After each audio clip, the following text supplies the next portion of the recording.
പൂക്കാത്ത വസന്തം. കഥ. രചന ജെസി ജോൺ. വായിക്കുന്നു ഷെഫീഖ് ആദിക്കോട്. അമ്മയുടെ ശവസംസ്കാരം കഴിഞ്ഞ് ശുശ്രൂഷയിൽ പങ്കെടുത്ത ആളുകളെല്ലാം യാത്രയായി. അവൾ മാത്രം ആ കല്ലറക്കരികിൽ എങ്ങോട്ടും പോകാതെ മാറാതെ നിന്നു. ആരൊക്കെയോ ചേർന്ന് അവളെ സമാധാനപ്പെടുത്തുന്നു.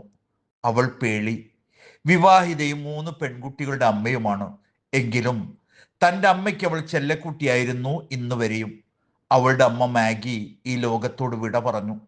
അല്പസ്വല്പം കലയും സാഹിത്യവും തൻ്റെ ദുഃഖങ്ങൾ ഉള്ളിൽ ഒതുക്കി വെച്ച് ഏത് മനുഷ്യനെയും സ്നേഹിക്കുവാനും കരുതുവാനും കഴിയുന്ന ഒരു വലിയ മനസ്സിൻ്റെ ഉടമയാണ് മാഗി.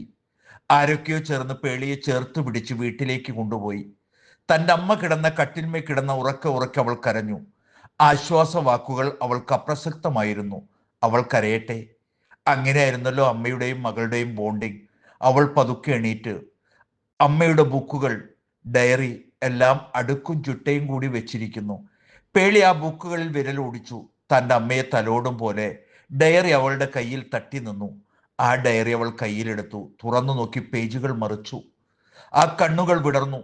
തൻ്റെ അമ്മ ഇത്ര മനോഹരമായി എഴുതിയിരുന്നുവോ? ഒരു പൂവിതൾ ഉണങ്ങിയിരിക്കുന്ന ഒരു പേജ് അവൾ കണ്ടു. അവൾ അത് തുറന്നു നോക്കി. ചാരത്തിൽ മൂടിയ എൻ്റെ തീക്കനൽ പ്രണയം, ഇതായിരുന്നു ഹെഡിങ്. ആകാംക്ഷയോടെ വായിക്കാൻ തുടങ്ങി. ഇരിട്ടി എൻ്റെ ജന്മനാട്. ആ നാട്ടിലേക്കുള്ള എൻ്റെ യാത്ര. അന്ന് എൻ്റെ 75ാമത്തെ ജന്മദിനമായിരുന്നു.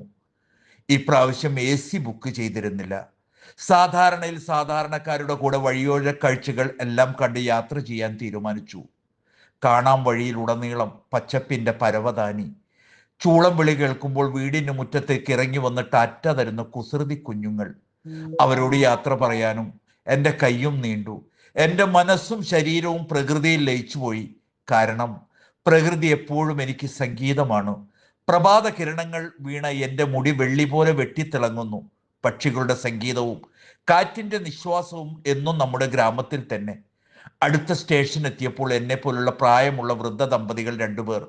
വൃദ്ധൻ ഏകദേശം 80 വയസ്സ് കാണും. ആ സ്ത്രീക്ക് 75ഓളം വയസ്സുണ്ടാവും. ആ വൃദ്ധൻ ആ സ്ത്രീയുടെ ശോഷിച്ച കരങ്ങൾ പിടിച്ച് സീറ്റിലേക്ക് കൊണ്ടുവന്നിരിക്കുന്നു. പാറിപ്പറന്ന ആ നരച്ച മുടികൾ മാടി ഒതുക്കി കെട്ടിക്കൊടുക്കുന്നു. സമയം ഏകദേശം 11 മണിയോടടുത്തിരിക്കുന്നു. അവർ ബാഗിൽ കരുതിയിരുന്ന പാത്രമെടുത്ത് അതിൽ ഇഡ്ഡലിയും സാമ്പാറും എടുക്കുന്നു. അവർ പ്രഭാത ഭക്ഷണം കഴിച്ചിരുന്നില്ല എന്ന് തോന്നുന്നു. പാത്രത്തിലാക്കി ഭാര്യയുടെ നേർക്ക് നീട്ടി. കഴിക്കടി കൊച്ചേ, BP ഗുളിക കഴിക്കണ്ടേ? അച്ചായം കഴിക്കി. 2 പേരും ഒന്നിച്ചൊരു പാത്രത്തിൽ കഴിക്കുന്നു. ഫ്ലാസ്ക് തുറന്ന് ഭാര്യയ്ക്ക് ചായ ഊറ്റി കൊടുക്കുന്നു. ഇതെല്ലാം കാണുമ്പോൾ സ്നേഹം, കരുതൽ, ഇതൊക്കെ തനിക്ക് എന്നേക്കുമായി നഷ്ടപ്പെട്ടു പോയ, മാഞ്ഞുപോയ, അടഞ്ഞുപോയ അധ്യായങ്ങളായിരുന്നു. നോക്കിയിരിക്കെ മാഗിയുടെ കണ്ണുകൾ നിറഞ്ഞു തുളുമ്പി. ആരും കാണാതെ തുടച്ചു മാറ്റി. എന്നിട്ട് ഒരു പുഞ്ചിരി ചുണ്ടിൽ ഉറപ്പിച്ചു. അപ്പോഴാണ് TT വന്നത്. തനിക്ക് മനസ്സിലായി തൻ്റെ ജന്മസ്ഥലമായി ഇരിട്ടിയിലേക്കാണ് അവരും പോകുന്നത്. വൃദ്ധൻ അവരോട് ചോദിക്കുന്നു, എടീ, എത്ര ദിവസം കഴിഞ്ഞാണ് നമ്മൾ നമ്മുടെ വീട്ടിലേക്ക് പോകുന്നതല്ലേ? എങ്ങനെ പോകാനാ? പിള്ളേര് വിടണ്ടേ? വീട്ടിൽ ചെന്നാൽ വല്ലതും വെച്ച് ഉണ്ടാക്കാനുണ്ടോ? അതിന് വൃദ്ധ മറുപടി പറയുന്നു, അനിയച്ചായ, നമുക്ക് കിളിയന്തറ ഇറങ്ങി അത്യാവശ്യം വേണ്ട സാധനം വാങ്ങി അങ്ങോട്ട് നടന്നു കയറിയാൽ പോലെ. കിളിയന്തറ ചന്തയിൽ നിന്ന് മീനും മേടിക്കാം. ഇത് കേട്ടപ്പോൾ ഞാനൊന്ന് ഞെട്ടി.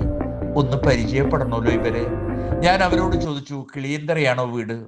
അതേലോ. വൃദ്ധ മറുപടി പറഞ്ഞു. വീട്ടുപേരെന്താണ്? പനച്ചുമൂട്ടിൽ. അവിടേക്ക് അറിയാമോ? ഏയ് ഇല്ലില്ല, ഞാനിവിടെ പുതിയതാണ്. കേട്ടിട്ടുണ്ട്, അത്രയേ ഉള്ളൂ.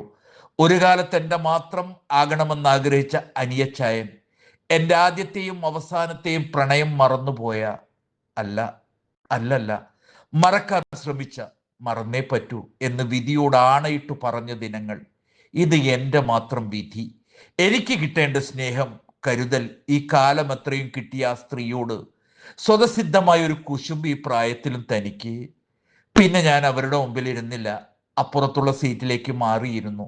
അവർക്ക് മനസ്സിലായില്ല ഞാൻ ആരാണെന്ന്. ഒരിക്കലും പൂവണിയാത്ത, സാഫല്യമാകാത്ത അപൂർണ സ്വപ്നം പോലെ ഓർമ്മകളിൽ ജീവിക്കുന്ന ആഗ്രഹം. ഒരുപക്ഷെ ഇതുപോലൊരു സ്നേഹം എനിക്കും കിട്ടിയിരുന്നുവെങ്കിൽ ഈ സ്നേഹത്തെ മറക്കുവാൻ ചിലപ്പോൾ സാധിച്ചേനെ. ഒരിക്കലും പൂക്കാത്ത വസന്തമായി ഈ ജീവിതം ഇനിയും എത്ര കാലം? ഭാഗ്യ അവിടെ ഒരു ക്വസ്റ്റ്യൻ മാർക്ക് കൊടുത്തിരുന്നു. പേളി ഓർത്തു, മമ്മിയുടെ ഇന്നോടെ ഉണ്ടായിരുന്ന ഈ കാലം.